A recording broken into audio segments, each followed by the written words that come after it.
Hey guys, it's me, Lynn, and welcome to my good little garden. Today I'm going to pot up my toothache plants. I got a couple of them in there and they're getting a little big, so I want to get them in their own containers. I'm going to stick them in my little 2.5 by 4 inch pots. Just going to prick them out and put them in there. Now, I never grew these before, so I don't really know too much about them, other than I do know they're supposed to help you with, ooh, look at this hair. They're supposed to help you with toothaches, that like it'll numb your mouth, and I find that very interesting. And then I'm going to show you around after I do this, show you how I do this. Oh, I can't find my little thing to prick them out with. Isn't that nice? Well, I got a popsicle stick here, or at least a piece of one. We'll use that. So what I'm going to do, let's bring you over here. I don't know if you can see. What I'm just going to do is I'm going to separate each one of these in here. I'm just going to reach in and break the soil around it and use the leaves, not the stems, and pull it out. Then we're going to pot it up here in one of our little plants. So I'm just going to make a hole. Make a hole with my finger. And see, it's a nice healthy little plant. And I'm just going to stuff it in a hole gently. I don't want to put it in any deeper than what it already is because it's not like a tomato plant. Just stick it there.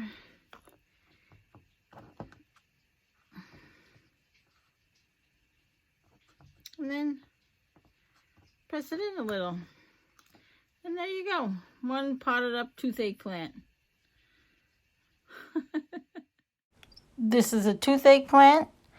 This is what they look like. Funky little things, but I like them. Okay, so here's my other tomato plants that were planted exactly same time as these. Now, there is quite a difference. Quite a difference. Now you can see this one here. This is a Manitoba, and it's quite purple. That is not just the light. That is the plant. See all the purple on the leaves here? Up here it's not so purple, it's a little green. The stem was purple. Now, I replanted them. I'm going to show you. This one was in the same soil as these other ones. And this one too. This one as well. Still smaller. Way smaller than those ones. These ones are pretty huge. I mean, you can see. I got some that are way up there, at least 2.5 feet tall by now. Now, you can see on these, here, this is a pineapple tomato that has been quite stunted. And you see how purple the stem is and the leaves? That is from a phosphorus deficiency. Finally figured it out today. Not good. Now look at these ones. These ones are blue bumblebee. But look at how purple the leaves are. It should not be that way. These are very stunted and very stressed out because there's a phosphorus deficiency. What I did today was I repotted them in a different mix. And I did use the Miracle Grow that I have over here potting mix because that's all I have. Now, this side over here were exactly like this side over here. How purple they were and how yellow they are. See the yellow in this? It's just yellow.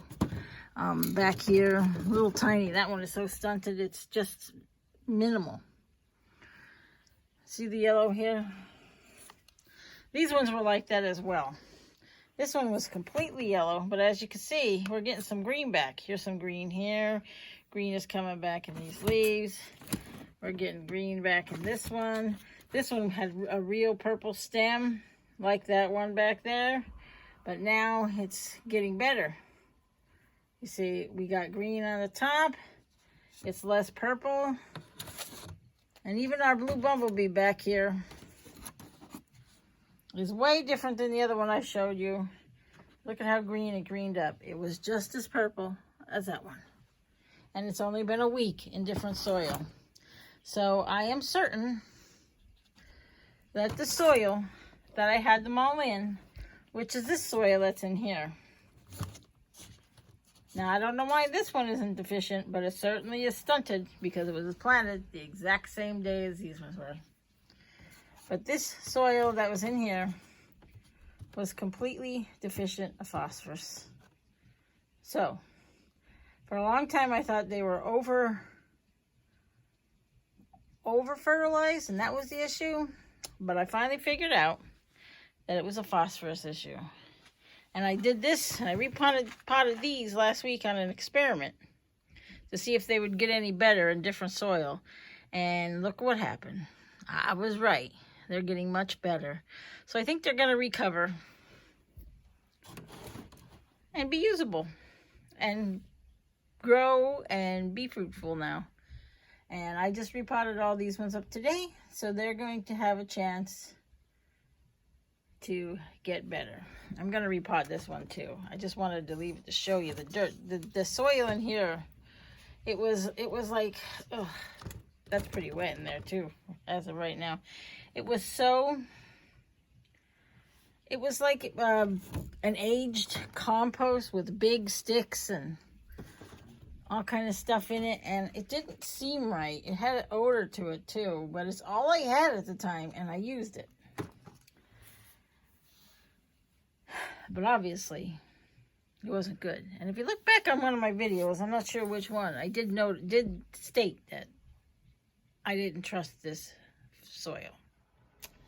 Yep, and I was right. Phosphorus deficient. So if you have any plants that look like mine, all purple, purple is a phosphorus deficiency. Yellowing, just yellowing leaves it's usually a nitrogen.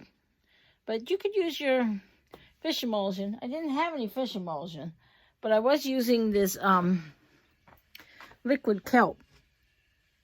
This one here. I was using this one here, but this requires wetting the soil. So the soils were getting too wet on them, and I was afraid that I was going to kill all my tomato plants if I just kept using that, because it's a liquid fertilizer. So that's why I changed the soil, and I changed it and used the Miracle Grow potting soil, because that's what I have now. I did have some organic potting soil, which is what I put all these in, all the larger tomato plants and the larger peppers that I have here. And they are grown like weeds now. See, weeds. They're huge. Look at these pepper plants. Look at them. Like, that's my hand. You can put almost 3 of my hand width high. And the tomatoes, huge. Now, what else I got here today is I'm going to show you all my other peppers up top. They're all doing well. Just waiting to be put outside. I'm thinking about taking 1 or 2 and then topping them off and making them like taking the top off and pushing them out a little. But I don't know, I did that last year and I wasn't really happy with the plants because they stayed really tiny and short. But I don't think I'm going to do that to them. I'm still debating. And here's my other seeds that I planted last week that I showed you on my last video. My marigolds are up. Most of the zinnias are up. We got the cucumbers up. We got the calendula. In the back, the eggplant isn't doing anything. I got a couple more cucumbers that I replanted late they're not doing anything. I replanted some more a couple days later, and I got a marigold that's not coming in. So maybe I'll throw another seed or two in there, because I think it should be up by now. But all my little baby seedlings here are doing fine. I even got some snowball cauliflower to come up. Look at that. I haven't grown cauliflower in a very long time, so I think I'm going to grow at least one. But it looks like I got 1, 2, 3, 4 of them there. And this zinnia here is the white zinnia. And look at them all. I'm going to have a lot of flowers put out this year too, which is wonderful. That's the stevia right there. See it? All those little tiny plants. I can't wait for that to grow a little bigger. I'm going to stick that outside. And I know that gets to be a really big bush. And I'm going to process that for my mother, because we buy her stevia and I'd rather grow her some, because it's better for her. So that's what's going on in my little garden world right now. Dealing with my tomato plants, trying to keep them healthy, and they're all looking pretty good. Trying to get my sick tomato plants healthier, and they're looking better. Baby and my brand new little seedlings, and watching my peppers. And today, doing my little toothache plants. So that's what I'm doing today. Upstairs I have a bunch of bachelor buttons. I counted them. There's 30 of them. What am I going to do with 30 bachelor buttons? I'll find a place for them outside. I don't know how big they get. I got to find their packet. But we'll find a place, or give them to somebody, or sell them. Something. But that's what I'm doing here. Next goes in the beans. I got myself some root trainers. I thought they were longer. These are little ones. So I'm waiting a little bit to plant them, but I'm going to plant up my beans and get them growing so they're nice and tall for when we can plant outside, which isn't going to be anytime too soon, because today we got about 6 inches of snow coming. Well, a possible 6 inches of snow. We'll see. But it's already cold, sleety rain out there, so Pennsylvania, you gotta love it. The weather does what it wants to. One minute you got a jacket on, next minute you're taking your sweater off and you're throwing on some shorts because it's hot outside. But I love it here, so I'll put up with the weather. And now I'm going to get on with potting my toothache plants up. See you later, guys. Thanks for watching again. Bye-bye.